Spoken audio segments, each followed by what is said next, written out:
It's filled with invitationals from the volleyball court to cross country, but we're going to start our night in town for the 2024 Quincy Invitational, and boy did we have some good matchups for you guys.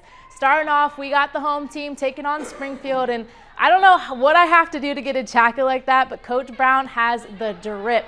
All right, starting things off, we got Lydia Peters rising up for a big-time spike to start the game. Speaking of spikes, why not see another? Here's Alana Moore with a powerful kill of her own.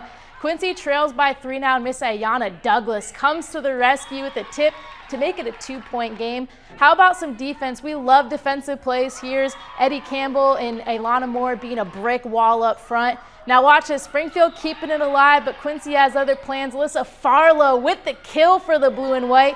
Nice play there from the junior. When it's all said and done, the Lady Blue Devils will battle hard and take down Springfield 2-1. All right, let's continue this crazy train. Up next, we got the Bombers taking on Hartsburg. How about some defense? Here's Jackie Adair and Madeline McClure saying, "Not today." Nice block up front there from the seniors. It's hard to block this girl, though. Here's Kathleen Lucanen from Spiketown, USA. A few plays later, and she'll be back for more. Lucanen with another kill. This girl just can't be stopped on this team. This is such a well-rounded group, though, not just one star. That was Cadence Hotz with the block. The bench also liked that play, too. Macomb dominated this game, defeating Hartsburg in 2 sets, but their next opponent was a familiar face. Believe it or not, this is the first time Camp Point and Macomb have faced off this season, and good gracious, this was a great matchup. Camp Point made their presence known early on. They set up Carly Peters, who finds the empty space for the point.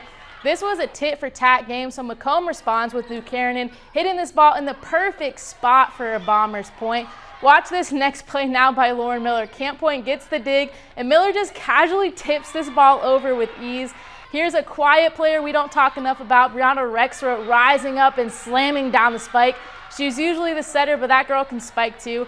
26-25 now. This set came down to the wire, but would favor the Bombers. Set number 2 would be another nail-biter game, and it all came down to who would make the game-winning play, and Lucanen gets it done for Macomb. A hard-fought battle for both teams, but the Bombers would take it in 2. Don't worry, these 2 teams will be facing off again this coming up Monday, and I'm sure we're going to see a similar game like this in 2 days. Let's hop the volleyball court and take a ride to Liberty for a little cross-country action. This will be the last regular season meet for some of our local teams, so let's see how they did today. Starting strong for the girls is Quincy High's Peyton Cool and Amick McClellan as they lead the pack. QND's Elsie Waters not too far behind, trying to get the Lady Raiders a podium finish. At the halfway mark, it's Cool separating herself from the group, and teammate McClellan keeping her in sight as she tries to hold on to third. At the finish, it's Peyton with an impressive 18-32 win. McClellan takes third for 19-28 to help QHS take the team title. So we know it's Liberty's conference, so we were just kind of going into it trying to do just our best, and it's our last race until our conference, so we just wanted to see what we can do and just have fun with it. It gives us confidence that we can we're still working really well as a team, and we can really just push ourselves to be our best. Just a short time later, the QHS boys were looking for some success of their own, and that was a promising start right here as a trio of Blue Devils leading the way around the corner here. They stick together through the halfway mark as well, and look, that sea of blue right behind them as QHS was putting together a dominant team performance yet again. Despite some confusion at the finish line, it's Reed Steiner who gets the win with 16-17, while teammates Eli Poe and Justin Kapner round out the podium as the Blue Devils take the team title. Over at Hannibal, they also held their cross-country invitational. It was a challenging course out there today, but Presley Ames of Clark County looking strong as she leads the way for the Indians. Her teammate Lillian Schaefer wasn't too far behind as she tries to help those team standings nearing the end. Ames put together a nice finish to secure a top 10 finish with 24-20. When it's all said and done, it's Hannibal, though, that would take the girls' team title. A little bit later, the Pirates for the boys hoping to continue that same success, but it's Clark County's Mason McDaniel with the well-established lead throughout most of the race.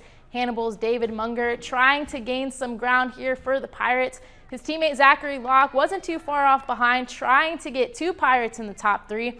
At the finish, it's all McDaniels. He stays strong all the way through the line to take first with 17-14, but a 2-3 finish for the Pirates would give them the team title as well.